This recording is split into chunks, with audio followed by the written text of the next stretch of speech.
नमस्कार, मी अनिकेत भावे आपल्या सर्वांचं माझ्या एज्युकेशन हाऊस या युट्यूब चॅनलवरती सहर्ष स्वागत करतो. तर मागच्या व्हिडिओमध्ये आपण अल्केन, अल्कीन आणि अल्काइन यांचं रेणूसूत्र आणि रचनासूत्र बघितलं होतं. तर या व्हिडिओमध्ये आपण बघणार आहोत सामान्य नामकरण पद्धती, IUPAC नामकरण पद्धती आणि कार्बनी संयुगांचे काही रासायनिक गुणधर्म.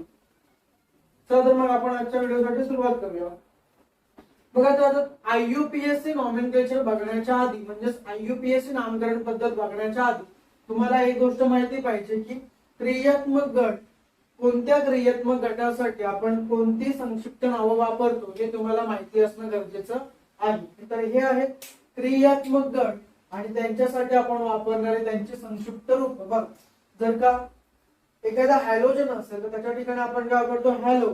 म्हणजेच जर का तो हॅलोजन क्लोरीन असेल त्याच्यासाठी आपण वापरतो क्लोरो, ब्रोमीन असेल त्याच्यासाठी आपण वापरतो ब्रोमो आणि आयोडीन असेल तर त्याच्यासाठी आपण वापरतो आयोडो.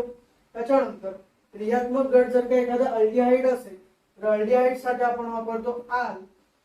त्याच्यानंतर जर क्रियात्मक गट हे जर का कार्बोक्सिलिक ग्रुप असेल तर त्याच्यासाठी आपण वापरतो ओइक ऍसिड किंवा ओइक आम्ल. क्रियात्मक गट जर का अल्कोहोल असेल त्याच्यासाठी आपण वापरतो ऑल म्हणजेच OL. आणि जर का क्रियात्मक गट हा जर का कीटोनचा असेल म्हणजे CO त्याच्यासाठी आपण वापरतो 1 किंवा O. आणि क्रियात्मक गट हा जर का NH2 असेल त्याच्यासाठी आपण वापरतो अम्ल. हे तुमच्या लक्षात असायला हवं.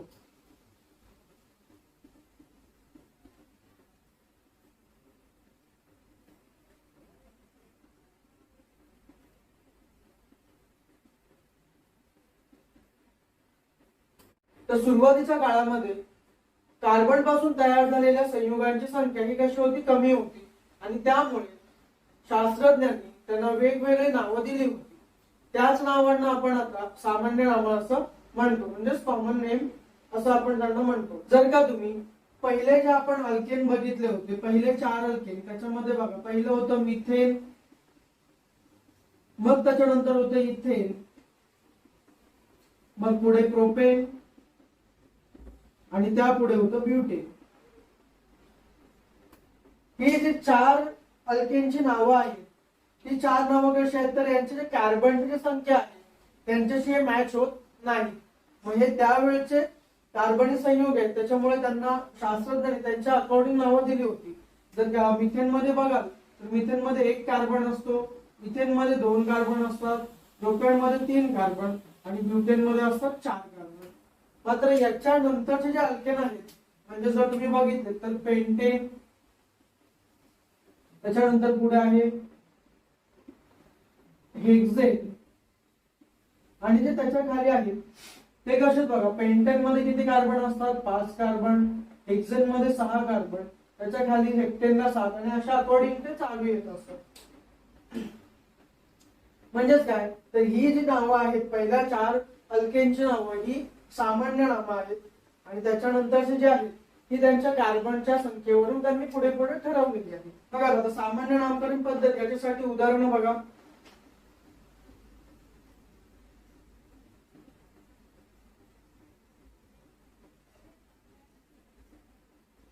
तर हे जे आपल्याकडे पहिलं आहे CH3COOH, त्यालाच आपण म्हणतो ऍसिटिक ऍसिड.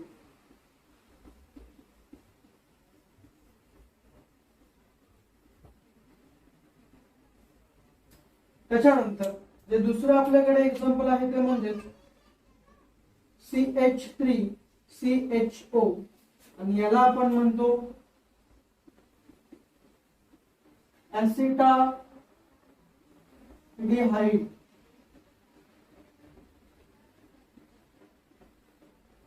आपण म्हणतो ऍसिटाल्डिहाइड. त्याच्यानंतर जे तिसरं आहे ते म्हणजे CH3CHOH,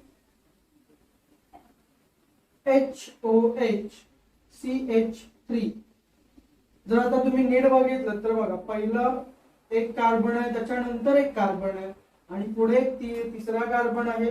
पहिल्या कार्बनला 3 हायड्रोजन आहेत,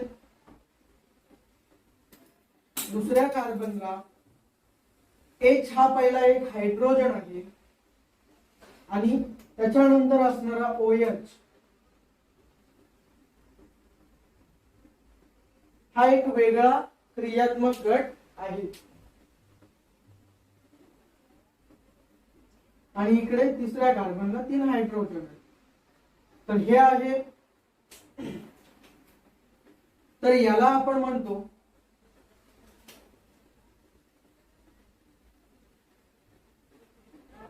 आयसो प्रोपाइल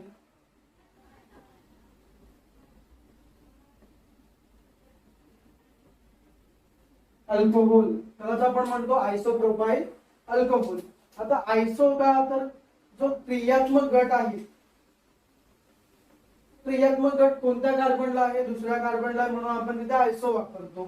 त्याच्यानंतर प्रोपाइल का, तर 3 कार्बन आहेत. आपण मागचे जे अल्केन अल्किनचं जे आपण बघितलं होतं त्याच्यामध्ये आपण बघितलं होतं की 3 कार्बन असलेला जनक अल्केन कोणता आहे, तर तो आहे प्रोपेन, म्हणून तिथे येतो प्रोपाइल. आणि OH ग्रुप आहे, जे आपण मागच्या व्हिडिओ लेक्चर मध्ये क्रियात्मक गट बघितले त्याच्यामधला OH ग्रुप आहे, तो कशासाठी आपण वापरतो, अल्कोहोल साठी, म्हणून alcohol.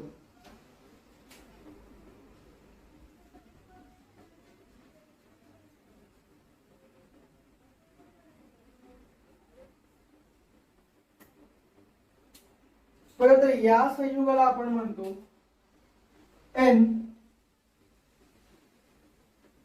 Propyl chloride. N propyl chloride. आता आपण असं का म्हणतो बघा, एन काय त्याच्यामधला शो करतो की जी ही पूर्ण तुमची साखळी आहे ती साखळी कशी एका सरळ लाईन मध्ये आहे, म्हणून आपण त्या ठिकाणी एन वापरतो. 3 कार्बन आहेत म्हणून प्रोपाइल आलं. आणि Cl ग्रुप म्हणून आपण त्या ठिकाणी, आपल्याकडे हॅलोजन कोणता आहे, क्लोरीन आहे, म्हणून आपण त्या ठिकाणी क्लोरीनचा क्लोराइड वापरलेला आहे.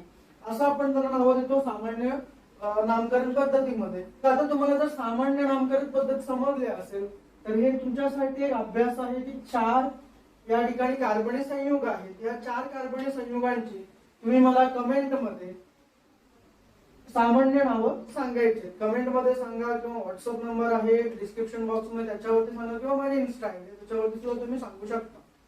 त्याच्यानंतर आता आपण दुसरी पद्धत बघणार आहोत नामकरणामध्ये, ती आहे IUPAC नामकरण पद्धत. तर सर्वात आधी बघा IUPAC चा फुल फॉर्म काय आहे.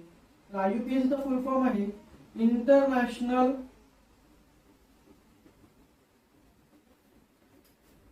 युनियन of pure and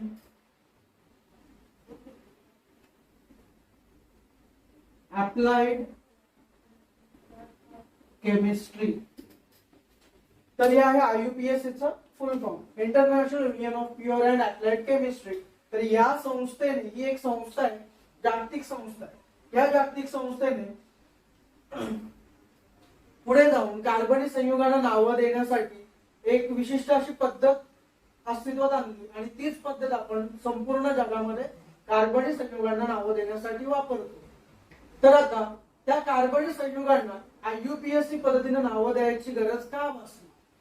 बघा, गरज तर आहे, काही ना काहीतरी गरज आहे, त्याच्याशिवाय त्यांनी ही नवीन पद्धत जगाने मान्य केली का, नाही. तर बघा, त्याचं कारण असं आहे की आपण व्हिडिओच्या सुरुवातीच्या लेक्चरला बघितलं होतं की कार्बन पासून सध्या तरी निर्माण झालेली कार्बनी संयुगांची संख्या किती आहे, 10⁻12 घात, म्हणजे 10⁻12. तर एवढी कार्बन पासून तयार झालेल्या संयुगांची संख्या आहे. ही एवढी आपल्या लक्षात राहणार आहे का, नाही. एक साधा एक्झाम्पल घ्या, तुमच्या सर्वांचं एक फेसबुक अकाउंट किंवा इन्स्टा अकाउंट तर असेलच, बरोबर. त्याच्यामध्ये तुम्ही जर का सुरुवातीला एखादा नवीन इन्स्टा अकाउंट किंवा FB अकाउंट तुम्ही उघडला तर त्याच्यामध्ये तुम्ही तुमचे जे काही 10-12 फ्रेंड्स असतात हे तुमच्या लक्षात राहतात, बरोबर. पण त्याच्यानंतर जसं जसं तुमचं अकाउंट जुनं होतं आणि वेगवेगळे फ्रेंड्स तुमच्या फ्रेंड लिस्ट मध्ये ऍड होत जातात, त्यावेळी जर का मी तुम्हाला विचारलं की त्याच्यामध्ये मला कोणताही एक 15-20 जणांची नावं सांगा, तर तुम्ही सांगणार आहात का, किंवा मुळामध्ये तुमच्यामध्ये एवढे 1000-1500 फ्रेंड्सची नावं ही लक्षात तरी राहतात का, नाही राहत, बरोबर. जर आपल्या 1500 नावं लक्षात राहत नसतील किंवा 500 नावं जर का लक्षात राहत नसतील तर हा एवढा मोठा नंबर आपल्याला कधी लक्षात राहणार, 10⁻12 घात, म्हणजे जवळपास एक बिलियनच्या घरामध्ये, बिलियनच्या सुद्धा पुढे कार्बन पासून तयार झालेल्या संयुगांचा अंक आहे म्हणजे नंबर आहे, एवढे आपल्या लक्षात राहत नाही. त्याच्यासाठी हे एवढा नंबर आपल्या लक्षात ठेवण्यासाठी आपल्याला या नामकरण पद्धतीची गरज पडते. कोणत्या? IUPAC नॉमेनक्लेचर, त्यालाच आपण म्हणतो IUPAC नामकरण पद्धत. बघा आता एखाद्या संयोगाला IUPAC पद्धतीने नावं देण्याच्या काही स्टेप्स आहेत, त्या स्टेप्स आपल्याला पहिला समजून घेतल्या पाहिजे, मग आपण त्याचं एखादं उदाहरण बघूया. तर बघा ही आहे तुमची पहिली स्टेप IUPAC नामकरण पद्धतीमधली. पहिलं म्हणजे काय? समजा आता तुमच्याकडे एक उदाहरण आहे CH3 CH2OH, हे समजा तुमच्याकडे एक उदाहरण आहे. या उदाहरणामध्ये त्यांनी पहिला पॉइंट बघा काय सांगितलंय, सरळ शृंखला काढून त्यामध्ये कार्बन अणू मोजायचे. सरळ शृंखला आपण काढून घेतली, त्याच्यामध्ये आता आपल्याला पहिला असणारे कार्बन अणू मोजायचे. ही आपली पहिली स्टेप आहे. दुसरी स्टेप काय तर बघा, या संख्येतल्या कार्बन अणू असलेला अल्केन हाच प्रस्तुत अल्केनचा जनक असतो. आता यामध्ये कार्बनचे अणू किती आहेत? 1 आणि 2. मग 2 कार्बन असलेला अल्केन कोणता आहे? तो आहे इथेन, बरोबर. तर त्याचं नाव आपल्याला काय करायचं? इंग्लिश मध्ये लिहून घ्यायचं, इथेन. त्याच्यानंतर चौथा पॉइंट बघा, जर का दुहेरी बंध असेल तर, म्हणजे जर का या शृंखलेमध्ये जर का दुहेरी बंध असेल तर मी काय करणार, इकडे जे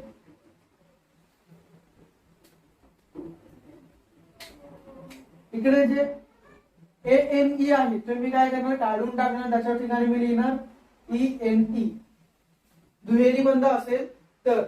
आणि जर का दुहेरी बंध नसेल तर मी काय करणार, ANE काढणार. म्हणजे जर का तिहेरी बंध असेल तर ANE काढणार, त्या ठिकाणी मी लिहिणार YNE. ही झाली तुमची पहिली पद्धत. पण सध्या तरी आपल्या या शृंखलेमध्ये दुहेरी बंध सुद्धा नाही आणि तिहेरी बंध सुद्धा नाही, त्याच्यामुळे जे अल्केन आहे मी तेच अल्केन त्या ठिकाणी ठेवतो.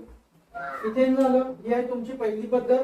त्याच्यानंतर जी दुसरी स्टेप आहे त्या दुसऱ्या स्टेप मध्ये बघा काय, तर जर का क्रियात्मक गट असेल तर जनक नावामधील शेवटचे ई काढून टाकायचं आणि त्या ठिकाणी जे कोणताही क्रियात्मक गट त्या सरळ साखळीमध्ये असेल तर त्या क्रियात्मक गटाचं जे संक्षिप्त नाव असेल ते संक्षिप्त नाव त्या ठिकाणी लिहायचं आहे. क्रियात्मक गटांचे संक्षिप्त नाव हे आपण थोड्या वेळा आधी बघितलेली आहे.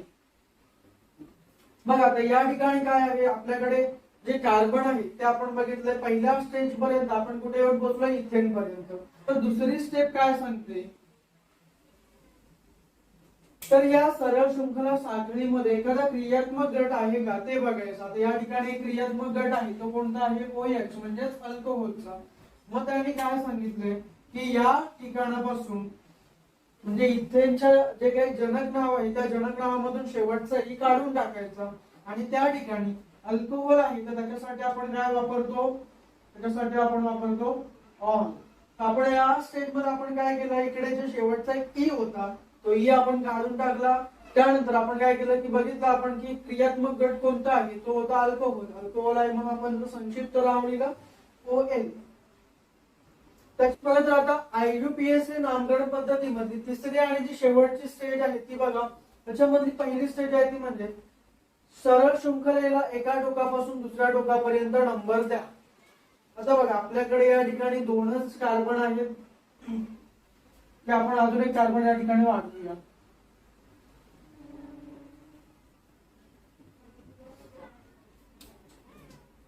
बघा त्यांनी काय सांगितलंय की सरळ शृंखलेला एका टोकापासून दुसऱ्या टोकापर्यंत नंबर द्यायचा.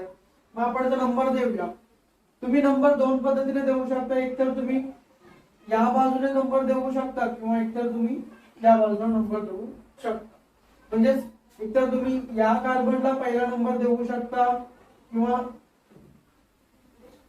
एकतर तुम्ही या कार्बनला पहिला नंबर देऊ शकता. तुमच्यावरती आहे, तुम्हाला कोणत्या साईडने नंबर द्यायचा आहे त्याच्यावर. बघा मग या आपण काय करणार आहोत, आधी आपण पूर्ण बघून घ्या आणि मग ते करायचं.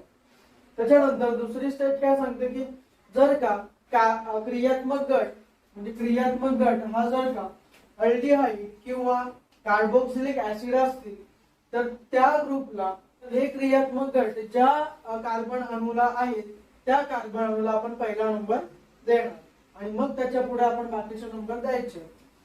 तिसरा पॉइंट काय सांगतो की जर का अल्डिहाइड आणि कार्बोक्सिलिक ऍसिड जर का हे 2 ग्रुप नसतील तर क्रियात्मक गट धारण करणाऱ्या कार्बनला आपण काय करणार, 1 नंबर देणार. म्हणजे आपला पहिला नंबर कोणाला येणार, तर CH2 या कार्बनला. दुसरा नंबर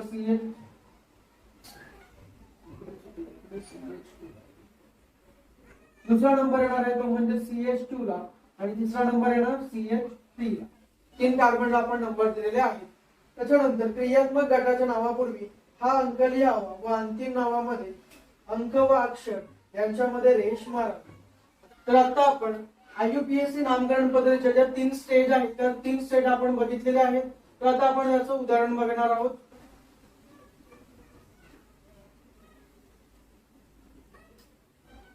बघा, तर आता आपल्याकडे एक उदाहरण आहे. यालाच आपण सामान्य नाम पद्धतीमध्ये आपण याला नाव काय दिलं होतं, ऍसिटिक ऍसिड.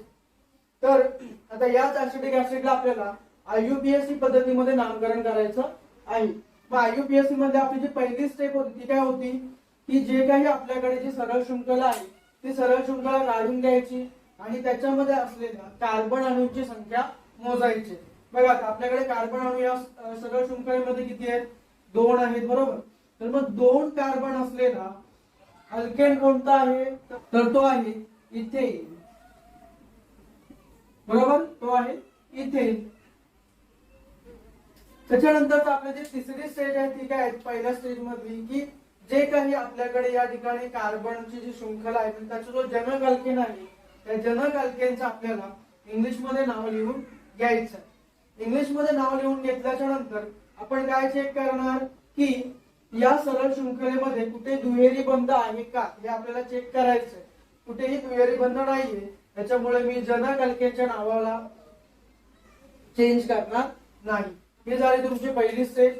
आता दुसरी स्टेज काय सांगते, दुसऱ्या स्टेज नुसार बघायचं आहे की क्रियात्मक गट त्यांनी कोणता धारण केलेला आहे का, आणि असेल तर तो कोणता. बघा, आता क्रियात्मक गट या ठिकाणी धारण केलेला आहे तो म्हणजे COOH.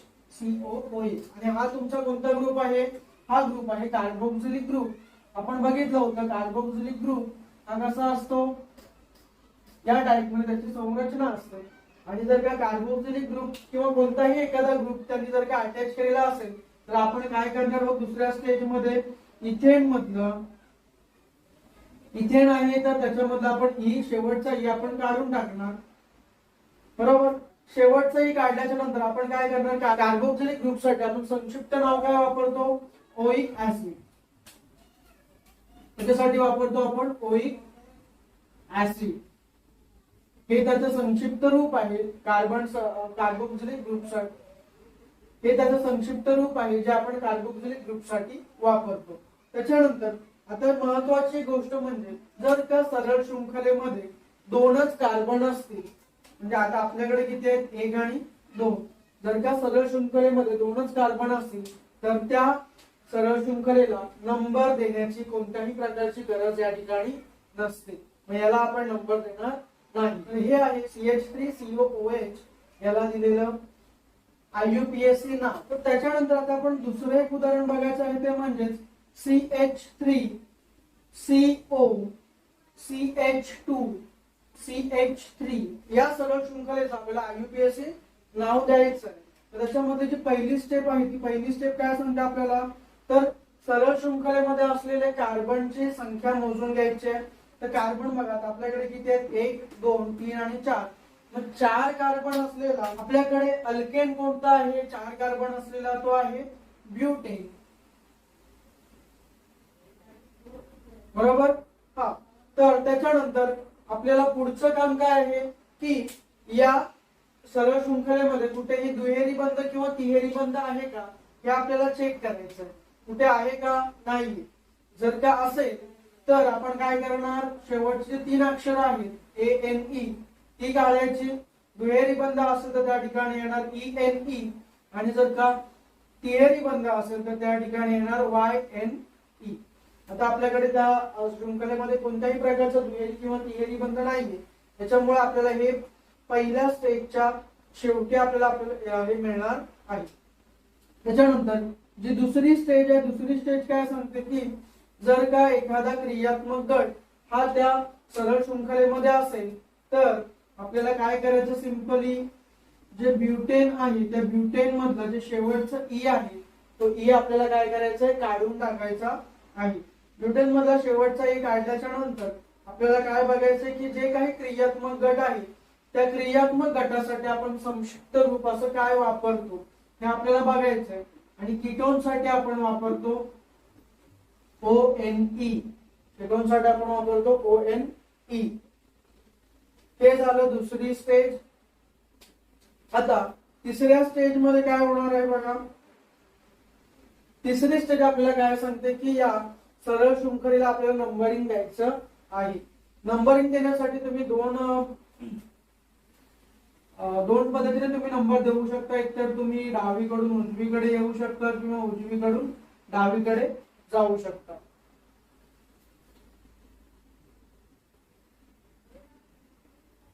बघा आपण दोन्ही सुद्धा बाजू नंबर देऊया. एक म्हणजे आपण देऊया डावीकडून उजवीकडे. 1 2 3 आणि 4 ही झाली एक पद्धत. दुसरी पद्धत आहे ती म्हणजे उजवीकडून डावीकडे. उजव्या कार्बनला पहिला नंबर 2 3 आणि 4. मग या पद्धतीमध्ये तुम्हाला आता एक गोष्ट बघायची आहे ती म्हणजे की ज्या कार्बनने क्रियात्मक गट धारण केलेला आहे म्हणजे ज्या कार्बनला क्रियात्मक गट अटॅच आहे त्या कार्बनला छोट्यातला छोटा नंबर मिळाला पाहिजे. मग आता बघा या कार्बनला 2 नंबर आहेत, 2 किंवा 3. मग याच्यापेक्षा छोटा नंबर कोण आहे तर 2 आहे. मग आपण काय करणार तर ही आपण जी पद्धत घेतलेली आहे डावीकडून उजवीकडे ती आपण ग्राह्य धरणार नाही. आपण नंबरिंग कोणती घेणार तर उजवीकडून डावीकडे. बघा मग याच्यामध्ये आपल्याला सिंपल करायचं आहे की हे नाव असं लिहून घ्या ब्युटेन. त्याच्यानंतर ज्या कार्बनला क्रियात्मक गट अटॅच आहे त्या कार्बनला कोणता नंबर आहे हा नंबर आपल्याला इथे द्यायचा आहे. तो नंबर दिल्याच्या नंतर त्या क्रियात्मक गटासाठी जे काही आपण संक्षिप्त नाव वापरतो ते लिहायचं आहे. आणि ते लिहिल्याच्या नंतर आपल्याला नाव आणि नंबर याच्यामध्ये एक लाईन, त्याच नंतर नंबर आणि नाव याच्यामध्ये एक लाईन अशा आपल्याला त्या ठिकाणी 2 लाईनी द्यायच्या आहेत. म्हणजेच हे झालं तुमचं CH3 CO CH2 CH3 साठी असणार हे तुमचं आहे IUPAC नाव. म्हणजे त्याला आपण म्हणतो butane two one. Butane two one. मग आता आपली पहिली स्टेज काय आहे तर आपली पहिली स्टेज आहे की सरळ शृंखलेमध्ये किती कार्बन आहेत ते कार्बन मोजून घ्यायचे. त्याच्यामध्ये बघा 1 2 3 4 आणि 5 कार्बन असलेला जनक कोणता आहे अल्केनचा तर आपण पेंटेनचं नाव लिहून घेऊया. हा झाला पहिली आपली स्टेज या ठिकाणी संपली. दुसरी स्टेज काय आहे तर दुसरी स्टेज आहे आपली की त्यांनी कोणत्याही प्रकारचा एखादा क्रियात्मक गट जॉईंट आहे का त्या सरळ शृंखलेला ते बघायचं आहे. तर या ठिकाणी क्रियात्मक गट जॉईन आहे तो म्हणजे CHO आणि त्यालाच आपण म्हणतो अल्डिहाइड. अल्डिहाइडची संरचना असते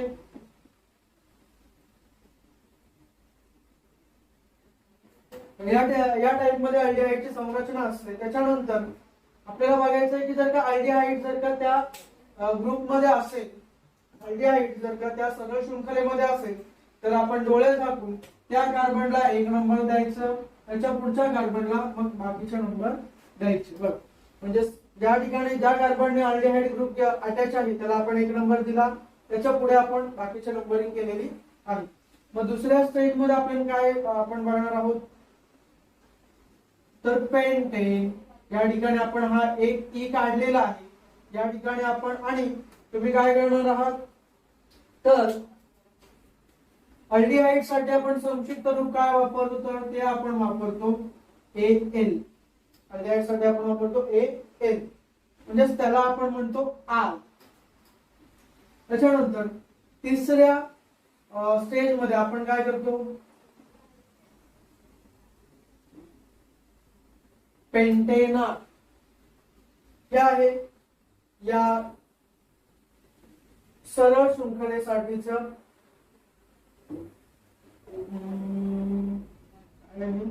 IUPAC नाव.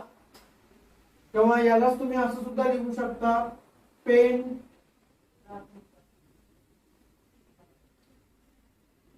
One AL. याला तुम्ही असं सुद्धा लिहू शकता. पण जास्त करून वापरतात हे पेंटेनॉल. हे आपण जास्त करून टाइम वापरतो त्याच्यामुळे या तुमच्या कार्बनिक सरळ शृंखलेसाठी पेंटेनॉल हे त्याचं काय आहे, IUPAC नाव आहे. तर आता आपलं चौथं उदाहरण आहे ते बघा, CH3 CH2 CH2 CH2 आणि त्याला शेवटच्या कार्बनला काय अटॅच आहे, Cl म्हणजे एक हॅलोजन ग्रुप त्याला अटॅच आहे. त्याच्यामुळे पहिली स्टेज आहे आपली ती म्हणजे की कार्बनची संख्या मोजून घ्यायची. कार्बनची संख्या आहे 4 आणि 4 कार्बन असलेला अल्केन कोणता आहे तर तो आहे ब्युटेन. बघा आता या ठिकाणी क्रियात्मक गट कोणता आहे तर तो आहे हॅलोजन. बघा मग आपण काय करणार आहोत तर हॅलोजन आहे त्याच्यामुळे आपण हॅलोजनच्या म्हणजे एखाद्या अल्केनच्या आपल्याला पाठी त्याचा काही संबंध नसतो त्याच्यामुळे आपण त्याला कोणत्याही प्रकारे आपण त्याला हात लावत नाही. तर आता आपल्याला जे बघायचं ते क्लोरीन असू दे किंवा कोणताही एखादा हॅलोजन असेल तर आपल्याला जे आपलं अल्केन असेल त्या अल्केनच्या आपल्याला पुढे त्याचं नाव असेल ते लिहायचं असतं. त्याच्यामुळे बघा या ठिकाणी काय होणार आहे, एक पहिली दुसरी गोष्ट ती म्हणजे आपल्याला नाव नंबर द्यायचे. नंबर देताना आपण काय बघणार आहोत की ज्या कार्बनला क्रियात्मक गट अटॅच आहे त्या कार्बनला कमीत कमी नंबर मिळाला पाहिजे. मग त्याला आपण नंबर देणार आहोत 1 2 3 आणि 4. बघा जे आपलं पहिलं कार्बन आहे त्या पहिल्या कार्बनला क्लोरीन म्हणजे हॅलोजनचा ग्रुप अटॅच आहे त्याच्यामुळे आपण त्याला नंबर कसं देणार आहोत 1. त्याच्यानंतर क्लोरीन आहे म्हणून आपण त्या ठिकाणी वापरणार क्लोरो आणि ब्युटेन आहे म्हणून त्या ठिकाणी येणार 1 क्लोरो ब्युटेन. तरी बघा परत एकदा समजून घ्या, आपल्याकडे या सरळ शृंखलेमध्ये 4 कार्बन आहेत म्हणून आपण त्याला नाव दिलं ब्युटेन. ब्युटेन त्याच्यानंतर आपल्याकडे जे क्रियात्मक गट आहे ते कोणतं आहे, क्लोरीन आहे. क्लोरीन आहे म्हणून म्हणजेच काय तर एखादा हॅलोजन आहे.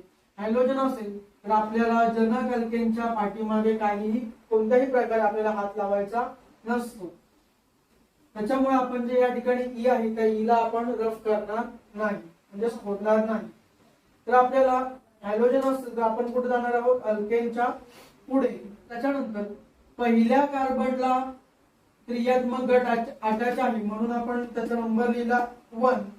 त्याच्यानंतर नाव आणि नंबर यांच्यामध्ये आपण काय केलं, एक डॅश मारून घेतली आणि क्लोरीन आहे म्हणून आपण त्या ठिकाणी वापरला क्लोरो.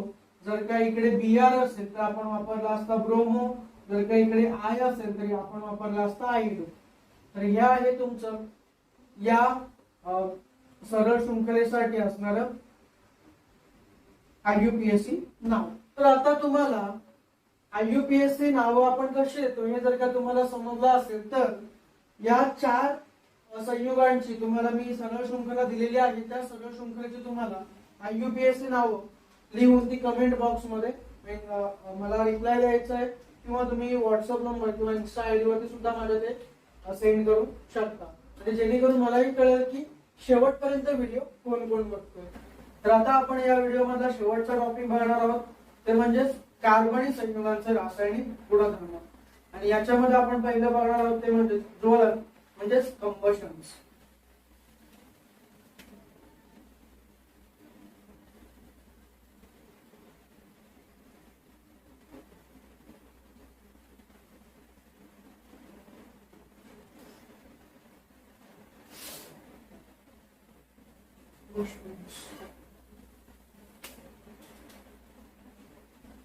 तर आता ज्वलन किंवा कंबशन मध्ये नक्की होतं काय, बघा जर का कार्बनची रिएक्शन जर का आपण ऑक्सिजन सोबत केली तर त्याच्यापासून आपल्याला कार्बन डायऑक्साइड व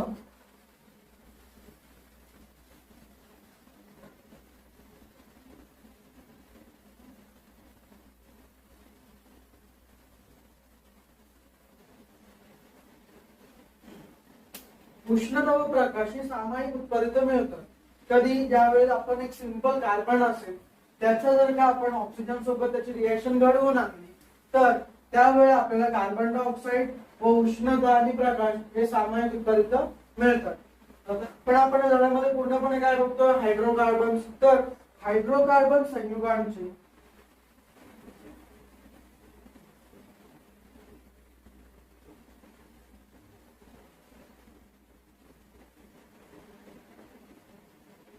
जर का हायड्रोकार्बन संयुगांची जर का आपण ऑक्सिजन सोबत अभिक्रिया घडवून आणली तर त्याच्यापासून आपल्याला 3 उत्पादक मिळतात.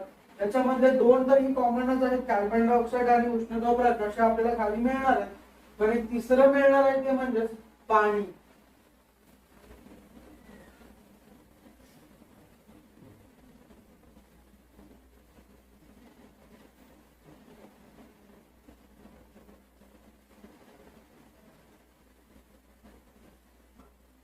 तर हे तुम्हाला एक लक्षात ठेवण्यासाठी आहे की जर का हायड्रोकार्बनची जर का तुम्ही ऑक्सिजन सोबत रिएक्शन घडून आले त्याच्यापासून तुम्हाला कार्बन डायऑक्साईड, पाणी आणि उष्णता व प्रकाश ही सामायिक उत्पादित मिळणार आहेत, म्हणजे कॉमन प्रोडक्ट्स आहेत.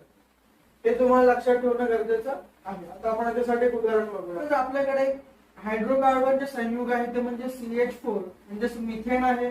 त्या मिथेनची जर का आपण ऑक्सिजन सोबत अभिक्रिया घडवून आणली त्याच्यापासून आपल्याला 3 प्रोडक्ट मिळणार आहेत, म्हणजे 3 उत्पादित मिळणार आहेत.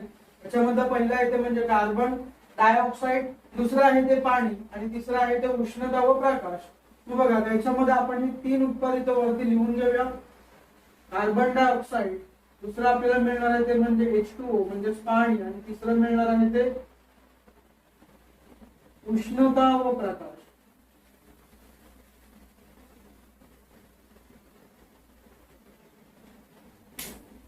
तर आपल्याला 3 प्रोडक्ट मिळालेले आहेत. आता आपण या अभिक्रियेला म्हणजे या रिएक्शनला आपण फक्त बॅलन्स करून घेऊया. आणि कार्बन किती दोन्ही सुद्धा बाजूला कार्बन एक एक आहे, त्याच्यामुळे कार्बनचा प्रश्न नाहीये. कार्बन त्याच्यानंतर पुढे आहे ते म्हणजे हायड्रोजन.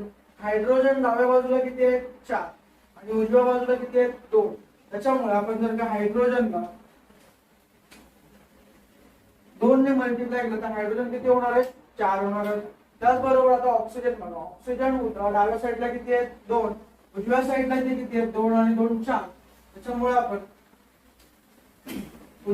डाव्या साईडला आपण डाव्या साईडला 2 ने ऑक्सिजनला मल्टिप्लाय करणार म्हणजे ते झाले 4 ऑक्सिजन. अशा तऱ्हेने ही आपली जी रिएक्शन आहे ती बॅलन्स झालेली आहे. बघा मिथेन CH4 म्हणजे मिथेन. मिथेनची जर का आपण ऑक्सिजन सोबत अभिक्रिया घडवली तर त्याच्यापासून आपल्याला मिळतो कार्बन डायऑक्साईडचा 1 रेणू, त्याच्यानंतर पाण्याचे 2 रेणू आणि उष्णता व प्रकाश हे आपल्याला मिळतात. तर आता आपण बघणार आहोत कार्बनचा दुसरा रासायनिक गुणधर्म तो म्हणजे ऑक्सिडीकरण किंवा ऑक्सिडेशन. ज्या रासायनिक अभिक्रियेमध्ये अभिक्रिया कारकाचा ऑक्सिजन सोबत संयोग होतो त्या रासायनिक अभिक्रियेला आपण ऑक्सिडीकरण किंवा ऑक्सिडेशन असं म्हणतो. आता आपण याचे उदाहरण बघूया. तर इथेनॉल हे काय तर बघा इथेनॉल म्हणजे काय इथेन. इथेनला एक अल्कोहोल ग्रुप लागलेला आहे म्हणजे क्रियात्मक गट अटॅच आहे आणि त्यामुळे आपण त्याला काय म्हणतो इथेनॉल.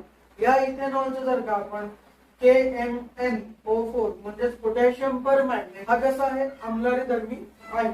जर का आपण याचं इथेनॉल सोबत जर का अभिक्रिया घडवून आणली कोणाच्या उपस्थितीमध्ये ऑक्सिजनच्या उपस्थितीमध्ये तर काय होतं हळूहळू आपण पोटॅशियम परमॅंगनेट ज्यावेळी आपण इथेनॉल मध्ये मिक्स करत असतो त्यावेळी त्याच्यामध्ये असणारा ऑक्सिजनचा पुढे जाऊन ऑक्सिडीकरण होतं म्हणजे ऑक्सिजन त्याच्यामध्ये मिसळत असतो आणि ऑक्सिजन मिसळत असल्यामुळे या पोटॅशियम परमॅंगनेटचा जो कलर असतो हा कसा असतो गुलाबी असतो. आणि या ठिकाणी ऑक्सिडीकरण होत असल्यामुळे या पोटॅशियम परमॅंगनेटचा जो काही गुलाबी रंग असतो हा नाहीसा होतो आणि त्या ठिकाणी तो रंगहीन होतो.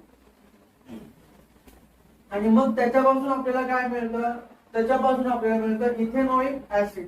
जर का तुम्ही बघितलं तर याच्यामध्ये हा एक जो आपला वेगळा ग्रुप आहे हा कोणता ग्रुप आहे कार्बोक्सिलिक ऍसिडचा ग्रुप आहे. आणि जर का कार्बोक्सिलिक ऍसिड असेल तर आपण काय वापरतो ऑइक ऍसिड. तेच आपण या ठिकाणी केलेलं आहे. काय झालं इथेन 2 कार्बन आहेत म्हणून इथेन आहे आणि कार्बोक्सिलिक ग्रुप आहे म्हणून त्या ठिकाणी आपण काय वापरलं ऑइक ऍसिड असं म्हणून तयार होतं इथेनॉइक ऍसिड. बघा जर का तुम्ही अभिक्रिया कारक बघितलं त्याच्यामध्ये ऑक्सिजन किती आहे 1 आहे आणि जर का तुम्ही उत्पादित बघितलं त्याच्यामध्ये ऑक्सिजन किती आहेत 1 आणि 2 म्हणजेच काय झाली एका ऑक्सिजनची त्याच्यामध्ये भर पडली. तो ऑक्सिजन कुठून मिळाला तर हे आपल्याकडे जे उत्प्रेरक आहेत त्या उत्प्रेरकांमधून तो ऑक्सिजन या इथेनॉलने घेतलेला आहे आणि म्हणजेच त्या ठिकाणी काय झालं तर ऑक्सिडेशन ही एक प्रक्रिया चालते. तर आता आपण बघणार आहोत कार्बनिक संयुगांमधलं तिसरं रासायनिक गुणधर्म ते म्हणजे समावेशन अभिक्रिया किंवा ऍडिशन रिएक्शन. तर या रिएक्शन मध्ये नक्की काय होतं, जेव्हा एखादे कार्बनिक संयुग दुसऱ्या कोणत्याही संयुगाबरोबर पूर्णपणे संयोग पावतं आणि दोन्ही संयुगात असलेल्या अणूंपासून ज्यावेळी एकच उत्पादित तयार होतं त्यावेळी त्या अभिक्रियेला आपण समावेशन अभिक्रिया किंवा ऍडिशन रिएक्शन असं म्हणतो. तर आता आपण याच्यासाठी एक उदाहरण बघूया म्हणजे तुम्हाला ही अभिक्रिया अजून जास्त प्रकारे समजेल.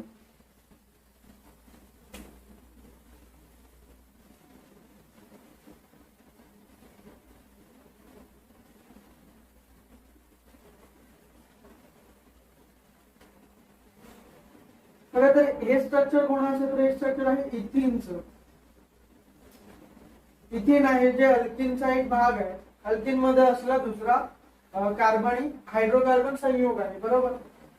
जर का इथिनची अभिक्रिया आपण जर का क्लोरीनच्या अणूसोबत केली तर त्याच्यापासून आपल्याला काय मिळतं,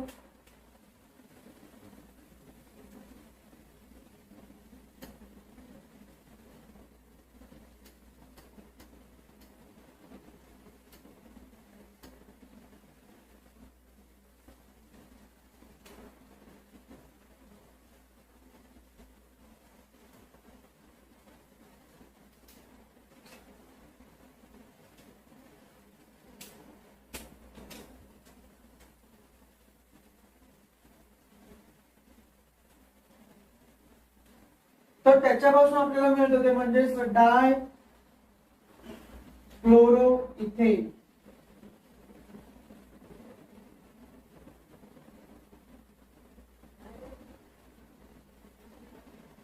डाय क्लोरो इथेन.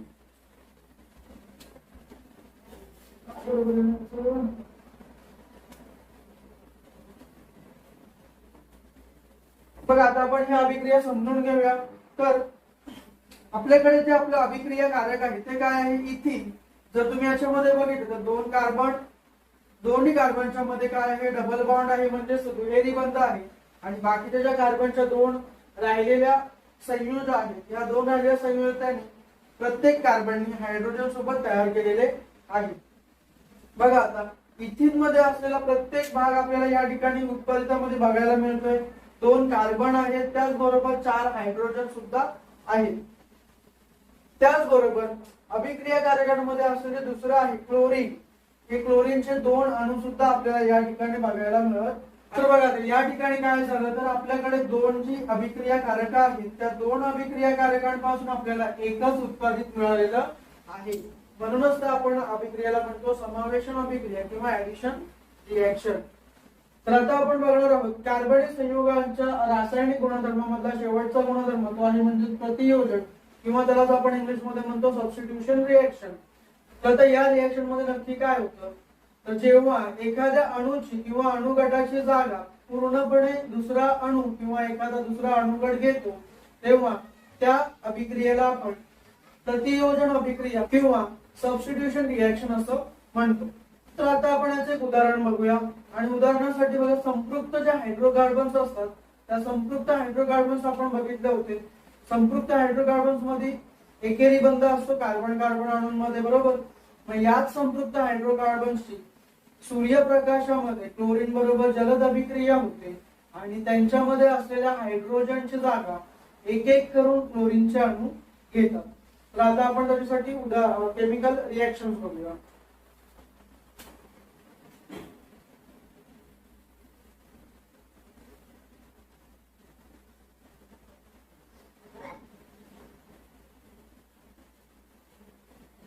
बघा मिथेन. मिथेन हे काय एक संपृक्त हायड्रोकार्बन आहे. मिथेन हे काय एक संपृक्त हायड्रोकार्बन आहे. त्याच्यानंतर जर का मिथेनची क्लोरीन बरोबर अभिक्रिया झाली ती सुद्धा कधी ज्यावेळी सूर्यप्रकाश असेल त्यावेळी जर का मिथेनची क्लोरीन बरोबर अभिक्रिया झाली तर त्याच्यापासून काय होतं बघा, त्याच्यापासून आपल्याला मिळतं CH3Cl प्लस HCl. म्हणजे तुम्ही बघू शकता बघा तुम्हाला मी दाखवतो स्ट्रक्चर. C आहे 4 कार्बन हायड्रोजन आहेत. हे झालं मिथेनचं स्ट्रक्चर. या ठिकाणी आहे Cl चं स्ट्रक्चर, बरोबर. त्याच्यानंतर याच्यापासून तुम्हाला काय मिळणार आहे तर बघा, एक कार्बन आहे, त्याच्यामधला हायड्रोजन आपल्याकडे 3 आहे. त्या 3 हायड्रोजन आपल्याकडे बघा CH4 मध्ये किती हायड्रोजन होते, 4 हायड्रोजन होते. त्या 4 हायड्रोजन मधल्या एका हायड्रोजनची जागा कोणी घेतली, क्लोरीनच्या अणूने. या ठिकाणी जे 2 क्लोरीनचे अणू आहेत त्या एका क्लोरीनच्या अणूने या ठिकाणी हायड्रोजनची जागा घेतलेली आहे. मग इथे असल्या हायड्रोजनने काय केलं तर त्यांनी क्लोरीन सोबत बंध तयार केला आणि HCl म्हणजे हायड्रोक्लोरिक ऍसिड तयार झालेला आहे या ठिकाणी. बघा तर या ठिकाणी ही अभिक्रिया अजून पूर्ण झालेली नाहीये, कारण की आपण काय बघितलं की पूर्णपणे जे काही हायड्रोजन आहे त्या ठिकाणी त्याची जागा कोणी घेतली पाहिजे, क्लोरीनने. कारण की या ठिकाणी हा एक अणुगट आहे आणि या ठिकाणी हा एक अणुगट आहे. त्याच्यामुळे बघा आता आपल्याला काय मिळालंय, CH3Cl म्हणजे क्लोरोमिथेन, याला म्हणतात क्लोरोमिथेन. क्लोरोमिथेन आपल्याला मिळालेला आहे. त्याच क्लोरोमिथेनला घेऊन आता आपण एक अभिक्रिया कारक म्हणून वापरणार आहोत. CH3Cl याचं जर का Cl2 मध्ये अभिक्रिया झाली सूर्यप्रकाशामध्ये तर त्याच्यापासून आपल्याला काय मिळणार आहे, CH2Cl2 प्लस HCl. बघा या ठिकाणी काय झालं की 3 आपल्याकडे हायड्रोजन होते, त्या 3 हायड्रोजन मधली एका हायड्रोजनची जागा कोणी घेतली, क्लोरीनच्या अणूने घेतली आणि त्याच्यामुळे आपल्याला काय मिळालं, CH2Cl2 म्हणजे ज्याला आपण म्हणतो डायक्लोरोमिथेन. याला आपण म्हणतो काय, डायक्लोरोमिथेन. आणि त्याच्यापासून आपल्याला पुढे जाऊन काय मिळालंय तर एक HCl म्हणजे हायड्रोक्लोरिक ऍसिड. त्याच्यानंतर पुढे बघा अजून CH2Cl2 म्हणजे आपलं काय आहे, डायक्लोरोमिथेन. जर का डायक्लोरोमिथेनची सूर्यप्रकाशामध्ये क्लोरीन सोबत जर का अभिक्रिया झाली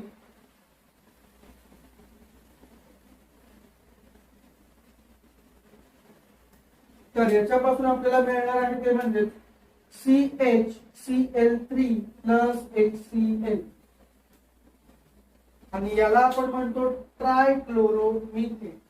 ट्राय क्लोरो आणि मिथेन. त्याच्यानंतर शेवटची रिएक्शन आहे ती बघा आता या ठिकाणी तुम्ही हळूहळू बघताय. या ठिकाणी बघा किती हायड्रोजन होते, मिथेन मध्ये 4 हायड्रोजन होते. त्या 4 हायड्रोजन मध्ये जर का तुम्ही इकडे बघितलं खाली तर किती झाले, एक हायड्रोजन कमी झाला, त्याची जागा कोणी घेतली, Cl. परत जर तुम्ही खाली बघितलं तर 2 हायड्रोजनची जागा कोणी घेतली, Cl च्या अणूने घेतली. आणि जर का तुम्ही या ठिकाणी बघितलं तर ट्राय क्लोरोमिथेन मध्ये 3 हायड्रोजन अणूंची जागा कोणी घेतली, क्लोरीनच्या अणूंनी घेतलेली आहे. बघा आता पुढे CHCl3 प्लस Cl2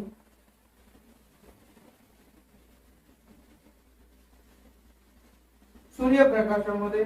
त्याच्यानंतर याच्यापासून तयार काय होणार आहे तर तुम्हाला मिळणार आहे याच्यापासून CCl4 प्लस HCl.